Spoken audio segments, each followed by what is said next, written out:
In today's video, I'm going to teach you how to permanently delete your page.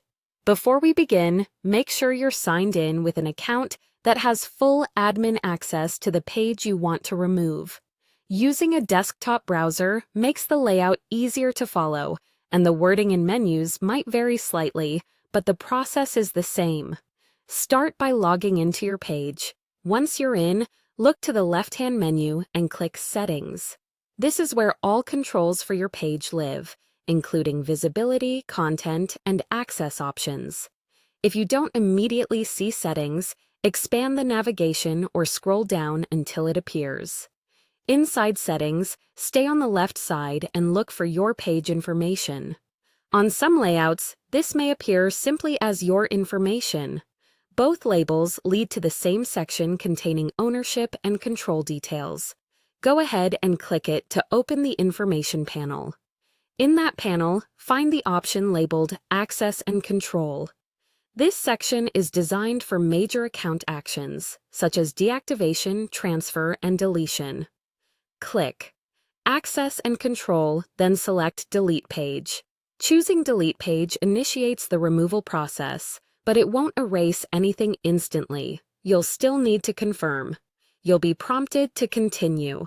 Click Continue, then review the on-screen message carefully. The platform may remind you what deletion means, and it might show alternatives like temporary deactivation. If you're sure you want to proceed, confirm the deletion. This confirmation is essential to prevent accidental removals. After you confirm, your page will be scheduled for deletion. From this point, it won't be permanently erased right away. Instead, it enters a 30-day waiting period.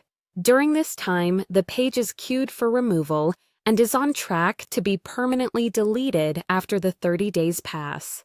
This grace period exists in case you change your mind or need to restore access. If you decide not to delete after all, you can cancel the deletion at any time within those 30 days. Simply return to your page's settings and follow the prompts to cancel. Once the 30 days are over, the deletion becomes permanent and the content can't be recovered. So use that window to double-check anything important. That's it. You've navigated from login to confirmation, and your page is now scheduled for deletion. If this walkthrough helped, take a moment to review the on-screen messages as you go and keep the 30-day timeline in mind. Thanks for watching, and I'll see you in the next tutorial.